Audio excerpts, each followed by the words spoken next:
Hi friends, எல்லாரும் அப்படி இருக்கிறீங்க? எல்லாரும் நல்ல சோனா இருக்கிறீங்களா? இன்னைக்கு பாத்தீங்கன்னு சொன்னா உண்மைக்குமே சூப்பரான ஒரு மெனு தான் உங்களுக்கு செய்து காட்ட போறேன். இப்ப அது என்னன்னு சொல்லி உங்களை எல்லாருக்கும் பாக்குறதுக்கு ஆர்வமா இருக்கா? ஓகே, நான் உங்களை வெயிட் பண்ண விடாம இப்ப நான் என்னென்ன உங்களுக்கு செய்ய போறேன்னு சொல்லி தான் நான் காட்ட போறேன். முதல்ல எல்லாருக்குமே தெரிஞ்சிருக்கும், இது ஜாக் ஃப்ரூட், அதாவது பிலாப்பழம். பிலாப்பழம்னு சொல்லலாம், பிலாக்காயன்னு சொல்லலாம். இந்த ரெண்டுமே அவங்க என்ன செய்வாங்கன்னு சொன்னா, நல்ல வெயில்ல பதப்படுத்தி இதை காய பண்ணி ஒரு சிப்ஸ் மாதிரி விற்கினேன். இதை நார்மலா நாங்க என்ன செய்வோம், மரக்கறி சோறு சாப்பிடக்குள்ளேயும் நான் என்ன செய்வேன், இதை ஒரு கொஞ்சம் சிப்ஸா வச்சு சாப்பிடுவேன். நல்ல டேஸ்டா இருக்கும். ஆனா நான் கிட்டடியில எனக்கு ஒரு தெரிஞ்ச ஒரு சிஸ்டர் ஒருத்தவங்க சாப்பாடு தந்தாரு. அவன் இந்த சாப்பாட்டுக்குள்ள திடீர்னு பாத்தீங்கன்னா ஒரு பிலாக்கா கறி இருந்தது. அப்ப நான் சாப்பிட்டுட்டு நல்லா இருக்கேன்னு சொல்லி கேட்டா, அவங்க இந்த பிலாக்கா சிப்ஸ்லயே பிலாக்கா கறி செய்திருக்கிறாங்க. இன்னைக்கு நான் அதை உங்களுக்கு பகிர போறேன், எப்படி செய்யறேன்னு சொல்லி. 150 கிராம் பேக்கெட் எடுத்திருக்கிறேன். நான் இதோட பிலா கொட்டையும் போட போறேன். நிறைய பேருக்கு தெரிஞ்சிருக்கும் பலா கொட்டை. அது ஃப்ரெஷ்ஷா கிடைச்சா நீங்க ஃப்ரெஷ்ஷா போடுங்க. எனக்கு உண்மைக்குமே ஃப்ரெஷ்ஷா கிடைக்கல. ஜாக் ஃப்ரூட் பலா கொட்டை நீங்க இந்த எந்த ஒரு பிராண்ட்லயும் நீங்கள் இது கிடைக்கும். அதாவது நீங்க தமிழ் கடைகள்ல நீங்க பாத்தீங்கன்னா இந்த ஃப்ரோசன்ல வச்சிருப்பீங்க. பிலா கொட்டைய அதாவது இந்த ரெண்டையும், அதாவது இந்த ரெடி பிலா கொட்டையையும் இந்த பிலாக்கா சிப்ஸையும் வச்சு ஒரு சூப்பரான பிலாக்கா கறி செய்ய போறேன். அடுத்ததா நான் இன்றைக்கு இந்த பிலாக்கா கறிக்கு என்ன நல்லா இருக்கும், எல்லாருக்குமே தெரிஞ்சிருக்கும், மீன். அதாவது இந்த மீன் குழம்புக்கு நீங்க இந்த பிலாக்கா கறி சாப்பிட்டீங்கன்னு சொன்னா அவ்வளவு ஒரு சூப்பரா இருக்கும். இன்னைக்கு இந்த ரெண்டும் தான் நான் உங்களுக்கு செய்து காட்ட போறேன். நீங்க எந்த ஒரு மீன்லயும் நான் செய்யற மாதிரி குழம்பு நீங்க வைக்கலாம், டேஸ்டா தான் இருக்கும். அதுக்கு இந்த மீன் அந்த மீன் சொல்ல தேவையில்லை. பிலாக்கா சிப்ஸ் எடுத்திருக்கிறேன், 150 கிராம் பேக்கெட். அடுத்தது இது பிலா கொட்டை, அதாவது ஃப்ரீசர்ல வருது பிலா கொட்டை. இது ரெண்டையும் ஒண்டா போட்டு தான் நான் இன்னைக்கு பிலாக்கா கறி செய்து காட்ட போறேன். அடுத்ததா இந்த பிலாக்கா கறிக்கு ஒரு முக்கியமான ஐட்டம், அதாவது கொஞ்சம் தேங்காய்ப்பு, ஒரு கைப்பிடி அளவு தேங்காய்ப்பு, ஒரு டீஸ்பூன் அளவு சீரகம், ஒரு 15 மிளகு. அடுத்ததா பாத்தீங்கன்னு சொன்னா, இது நான் 2 கறிக்கு தேவையான அளவு தான் உள்ளி எடுத்திருக்கேன். அதாவது மீன் குழம்புக்கும் பிலாக்கா கறிக்கும் எடுத்திருக்கிறேன். ஒரு பூண்டு உள்ளி, அதை நான் நல்ல வடிவா துப்புரவு பண்ணி இதுல கழுவி எடுத்து வச்சிருக்கிறேன். இது நான் மீன் குழம்புக்கும் பிலாக்கா கறிக்கும் சேர்த்துத்தான் நான் வெங்காயம் வெட்டி வச்சிருக்கிறேன். அதாவது நல்ல 3 பெரிய வெங்காயம், அதை நான் மெல்லிசா நீட்டா வெட்டி இருக்கேன். 7ல இருந்து 8 பச்சை மிளகாய், நல்ல உரைப்பான பச்சை மிளகாய், அதையும் நான் 2 வெட்டி வச்சிருக்கிறேன். அதுக்கு பிறகு ரம்பை இலை, ஒரு 3-4 கட்டு கறிவேப்பிலை. இது இவ்வளவுமே நான் அந்த 2 கறிக்கும் தான் பாவிக்க போறேன். அதுக்கு பிறகு பாத்தீங்கன்னா மீன், நீங்க எந்த ஒரு மீனுமே எடுக்கலாம். இது எல்லாருக்குமே தெரிஞ்சிருக்கும் புளி. நான் புளி நல்ல ஒரு பெரிய தேசிக்காய் அளவில் எடுத்து நான் தண்ணியில ஊற போட்டிருக்கேன். இது நான் இன்றைக்கு மீன் குழம்புக்கு விட போறேன், அதாவது பழப்புளி. அதுக்கு பிறகு நான் எப்பவுமே பாவிக்கிற யாழ்ப்பாணத்து கறித்தூள் தான் இன்றைக்கு நான் மீன் குழம்புக்கு போட போறேன். தேவையான அளவு உப்பு. அடுத்ததா மீன் குழம்புக்கும் அதாவது இந்த பிலாக்கா கறிக்கும் மஞ்சள் தூள் பாவிக்க போறேன், மஞ்சள் தூள். இவ்வளவு தான் நான் இன்னைக்கு செய்ய போற இந்த 2 கறிக்குமே தேவையான பொருட்கள். முதல்ல இந்த பிலாக்கா சிப்ஸை உடைச்சு ஒரு டிஷ்ல போடுறேன். அடுத்ததா நீங்க நல்லா கொதிச்சு கொண்டிருக்கிற சுடுதண்ணி, நல்லா பாருங்க ஆவி போகுது. நல்லா கொதிக்க சுடுதண்ணி எடுத்து இந்த பிலாக்கா சிப்ஸ்ல விட்டு நல்லா ஊற விடுங்க. நல்லா ஊறி நல்லா சாஃப்டா வரும் வரைக்கும் ஊற விடணும். இப்ப ஈர பிலாக்கா ஊறுற அந்த நேரத்துல நான் இங்கால மீன் குழம்பு ரெடி பண்ண போறேன். இப்ப நான் மீன் குழம்புக்கு ஒரு நல்ல பரந்த சட்டி ஒன்று எடுத்திருக்கிறேன். இப்ப அடுப்புல வச்சு சட்டி நல்லா சூடேற விட்டு இருக்கிறேன். இப்ப சட்டி நல்லா இந்த சூடேற நேரத்துல நான் இதுக்குள்ள தேவையான அளவு எண்ணெய் விட போறேன். நான் இன்னைக்கு சமையலுக்கு சூரியகாந்தி எண்ணெய் தான் பாவிக்கிறேன், அதாவது சன்ஃபிளவர் ஆயில். இப்ப எண்ணெய் நல்லா சூடேறிட்டுது. இப்ப இந்த எண்ணெய் சூடா இருக்கிற நேரத்துல நான் வெட்டி வச்சிருக்கிற வெங்காயத்தை போட போறேன்.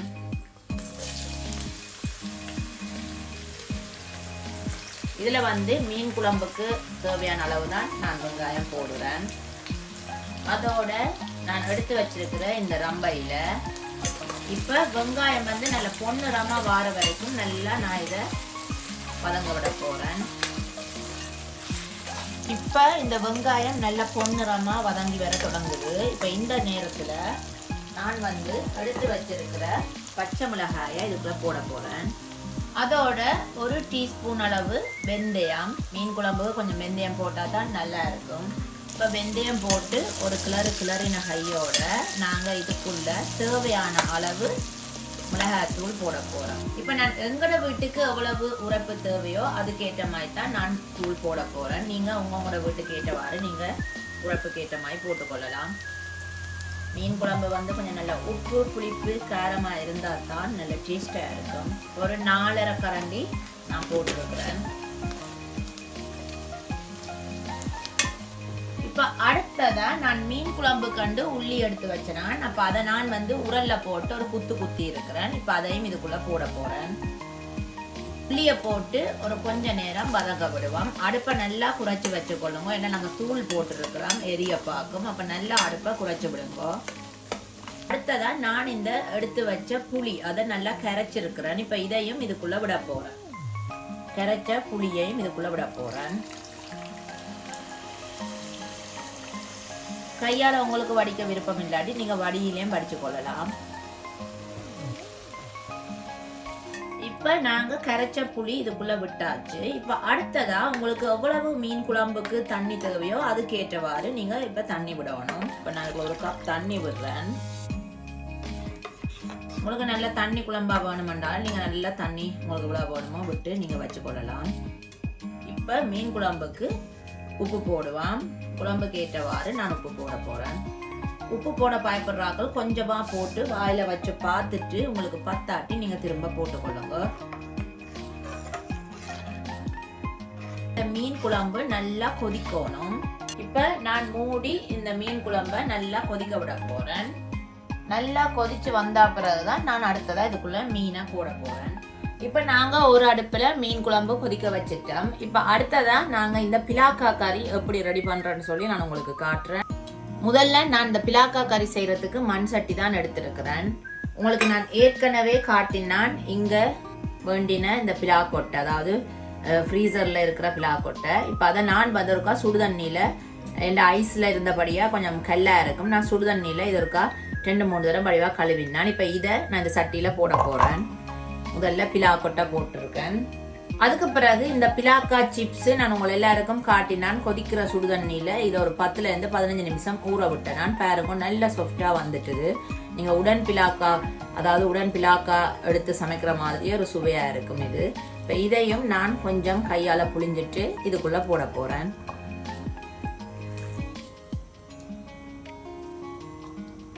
நீங்க உங்களுக்கு பிலாக்கா கிடைக்கல என்று சொல்லி யோசிச்சு கொண்டிருக்க தேவையில்லை. இப்படி நீங்கள் பிலாக்கா சிப்ஸை வேண்டியே செய்யலாம். இது எனக்கு சொல்லி தந்த அந்த அக்காவுக்கு ரொம்ப ரொம்ப நன்றி. என்னுடைய ஒரு ரிலேஷன்ஸ் தான் அவங்க, எனக்கு பிடிச்ச ஒரு அக்கா. அவங்க தான் இந்த பிலாக்கா சிப்ஸ்லேயும் நீங்கள் கறி வைக்கலாம் நல்லா இருக்குமென்று சொன்னவா. இப்போ இதுக்குள்ள நாங்கள் எடுத்து வச்சிருக்கிற இந்த வெங்காயம், அதோட இந்த ரம்பையில போட்டு செய்தீங்கன்னா உண்மைக்கும் இந்த பிலாக்கா கறியில அப்படி ஒரு வாசம் வரும். ரம்பையில போட்டு நீங்க கட்டாயம் செய்து பாருங்க.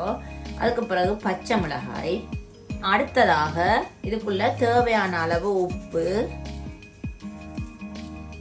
நான் எப்பயும் சொல்ற போல பார்த்து போடுங்க. அதோட கொஞ்சம் மஞ்சள் தூள்.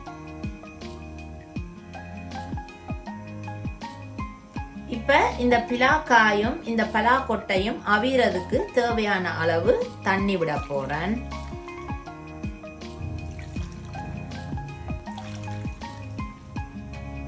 இப்ப இந்த பலாக்கொட்டையும் பலாக்காயும் அவியறதுக்கு அளவான தண்ணி விட்டுட்டேன். இப்ப இதை இப்படியே கொண்டே அடுப்புல வச்சு மூடி நல்லா அவிய விட போறேன். இந்த பலாக்கொட்டையும் இந்த பலாக்காவும் நல்லா அவிஞ்சு 2 வார அளவுக்கு இது நல்லா அவியணும். நல்லா அவிஞ்சா பிறகு நான் அடுத்ததா என்ன செய்யணும்னு சொல்லி நான் உங்களுக்கு காட்டுறேன். ஓகே, இப்போ நான் பிலாக்கா அவிய வச்சுட்டேன். ஆனா இந்த பிலாக்காக்கு முக்கியமான ஒரு சுவை கொடுக்கக்கூடிய ஒரு மசாலா தான் இப்போ நான் ரெடி பண்ண போறேன். அதை எப்படி ரெடி பண்றேன்னு சொல்லி இப்போ நான் உங்களுக்கு காட்டுறேன். நான் எடுத்து வச்சிருந்தேன், நான் ஏற்கனவே உங்களுக்கு வீடியோல காட்டினான். சீரகம், மிளகு. இப்போ இதை உரல்ல போட்டு நல்லா ஒருக்கா குத்த போறேன். அதாவது நல்லா ஒரு பிடிச்செடுக்க போறேன். முதல்ல சீரகமும் மிளகும் நான் பிடிச்சிட்டேன். அடுத்ததா இதுக்குள்ள ஒரு நட்டு கறிவேப்பிலை, அதையும் இதுக்குள்ள போட்டு லைட்டா இதை குத்த போறேன். இப்ப கறிவேப்பிலையும் நான் ஓரளவு போட்டு குத்தி எடுத்துட்டேன். அடுத்ததா எடுத்து வச்சிருக்கிற உள்ளியையும் நான் ஓரளவு குத்தி எடுத்துட்டேன். கடைசியாக நாங்கள் எடுத்து வச்சிருக்கிற தேங்காய் பூ. கிட்டத்தட்ட இது நீங்க வந்து சாம்பார் அடிக்கிற மாதிரி தான். இது எல்லாத்தையும் போட்டு இடிச்செடுக்கணும். அவ்வளவுதான். இப்ப சுவையான ஒரு மசாலா ரெடி ஆயிட்டுது. இப்ப வந்து இந்த பிலாக்காவை நான் அவிய வச்சு சரியா 15 இருந்து 20 நிமிஷம் ஆயிட்டுது. வாவ், நல்லா வத்தி வந்துட்டுது பாருங்க. நல்லா நான் விட்ட தண்ணி எல்லாம் நல்லா வத்தி நல்லா இது அவிஞ்சு வந்துட்டு. முக்கியமா இந்த பலாக்கொட்டை நல்லா அவியணும். சூப்பரா அவிஞ்சு வந்துட்டுது. இந்த பலாக்கா, அதாவது இந்த பாருங்க, இந்த பலாப்பழ சிப்ஸ் எல்லாம் நல்லா அவிஞ்சு நல்லா குமஞ்சு வந்துட்டு. இப்ப நான் இதுக்குள்ள இந்த இடிச்ச கலவைய நான் இப்ப இந்த பலாக்காக்குள்ள போட்டு கலக்க போறேன். இதுதான் ஹைலைட்டு. இந்த இடிச்ச மசாலாவை நீங்க போடைக்கதான் இன்னும் சூப்பரான ஒரு சுவையும் வாசமும் வரும். இப்ப இந்த இடிச்ச உரலுக்குள்ள நான் கொஞ்சம் தண்ணி விட்டு இதை அலசி ஊத்த போறேன். எங்களோட அம்மம்மா வேலெல்லாம் அந்த காலங்கள்ல அம்மியில சம்பல் ஏதாவது அரைச்சிச்சுன்னு சொன்னா அந்த தண்ணி விட்டு கடைசியா அந்த அம்மியை கலவி எடுப்பினேன். அதுலதானா டேஸ்ட் இருக்கா. இப்ப பாருங்க, இந்த நான் இடிச்ச கலவையை போட்டு நல்லா கலந்து விட போறேன். எனக்கே இந்த பலாக்காவை பார்க்கும்போது உண்மைக்கும் வாயூறி பசி வருது. பாருங்க எவ்வளவு ஒரு சூப்பரா இந்த பலாக்கா கறி வந்திருக்கண்டு.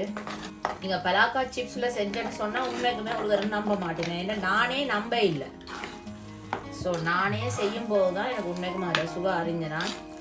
உண்மைக்குமே அவ்வளவு சூப்பரா இந்த மாதிரி களியா நல்லா குழைஞ்சு வந்திருக்குது பாருங்க.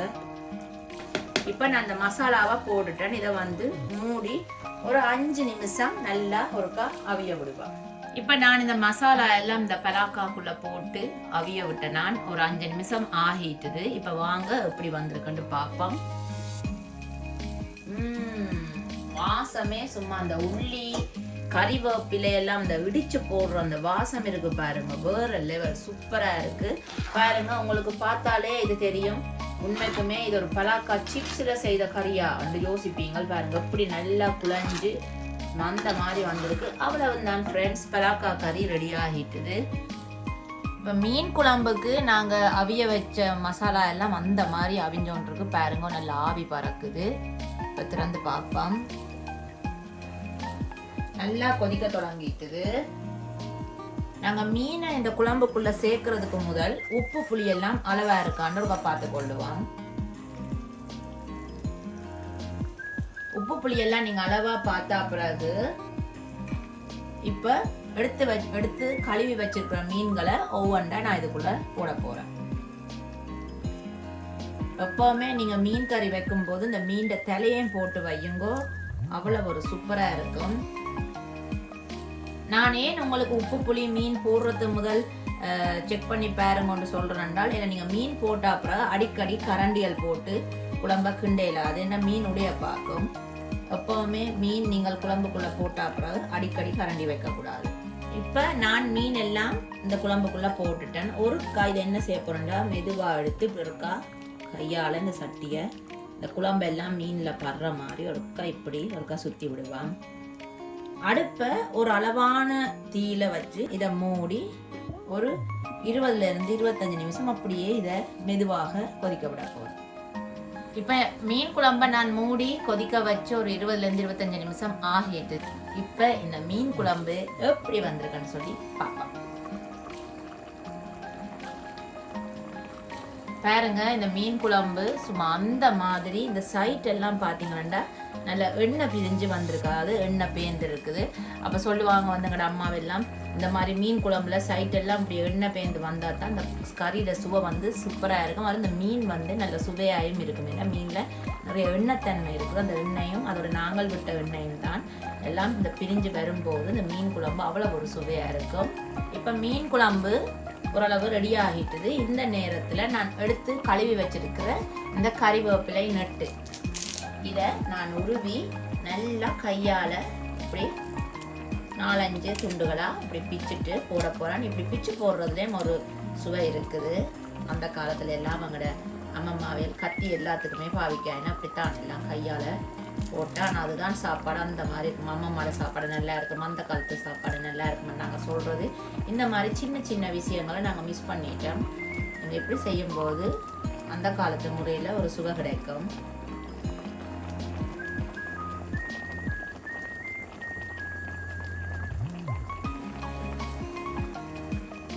சூப்பரான மீன் குழம்பு, அதோட இந்த சிப்ஸ், அதாவது பலாக்கா சிப்ஸை வச்சு நான் இன்றைக்கு உங்களுக்கு செய்து காட்டின சூப்பரான பலாக்கா கறி, அதோட பிலாக்கொட்டையும் போட்டிருக்கிறேன். இந்த 2 கறியுமே உங்களுக்கு பிடிச்சிருக்குமென்று நம்புகிறேன். சரியான ஈஸி, நீங்களும் கட்டாயம் வீட்டை செய்து பாருங்க. செய்து பார்த்துட்டு என்ன செய்யணும், நல்ல பிள்ளைகள் மாதிரி மறக்காமல் எனக்கு காமெண்ட்டில் சொல்லணும். சூப்பராக இருக்கு வாசம் ஃப்ரெண்ட்ஸ். உண்மைக்குமே நான் இன்றைக்கு உங்களுக்கு செய்து காட்டின இந்த சூப்பரான மீன் குழம்பு அவ்வளவு சுலபமான ஒரு முறையில் நான் இன்றைக்கு உங்களுக்கு செய்து காட்டினேன். அதே மாதிரி எல்லாருக்குமே இது தெரிஞ்சிருக்கும் தெரியாத ஒரு புது ரெசிபியாயும் உங்களுக்கு இது இருக்கலாம். நான் அதை உங்களுக்கு கொண்டு வந்திருக்கலாம். இந்த பலாக்கா சிப்ஸ், கடைகளில் விற்கிற இந்த பலாக்கா சிப்ஸை வச்சு நான் இன்றைக்கு உங்களுக்கு சும்மா அருமையாக ஒரு பலாக்காவோட பிலாக்கொட்டையும் போட்டு ஒரு சூப்பரான ஒரு கறி செய்து காட்டியிருக்கிறேன். இந்த மீன் குழம்புக்கும் இந்த பலாக்கா கறிக்கும் எதுவுமே இணையாகாது. சுட சுட புத்தரிசி சோறுல நீங்கள் இந்த 2ஐயும் போட்டு சாப்பிடும்போது சொர்க்கம்தான். கட்டாயம் நீங்களும் இதை வீட்டில் ட்ரை பண்ணி பாருங்க. சரியான ஈஸியான ஒரு மெத்தட். நீங்களும் செய்து பார்க்கலாம். செய்து பார்த்துட்டு மறக்காம என்ன செய்யணும், எனக்கு கமெண்ட்ல சொல்லணும் எப்படி வந்தேன்னு சொல்லி. அதே மாதிரி ஃப்ரெண்ட்ஸ், எனக்கு இதுவரை காலமும் நீங்க எனக்கு நல்லா சப்போர்ட் பண்ணி சப்ஸ்கிரைப் பண்ணி எனக்கு ஆதரவு தந்திருக்கிறீங்க. இதே போல தொடர்ந்து எனக்கு வீடியோவுக்கு நீங்க ஆதரவு தரணும், சப்போர்ட் பண்ணணும். அதே மாதிரி இந்த வீடியோ உங்களுக்கு பிடிச்சிருந்தா உங்களோட நண்பர்களோட நீங்க இதை பகிர்ந்துக்கலாம். வேற என்ன ஃப்ரெண்ட்ஸ், நான் இதே மாதிரி உங்களுக்கு பிடிச்ச மாதிரி வித்தியாசமான ஒரு வீடியோவில் நான் உங்களை சந்திக்கிறேன்.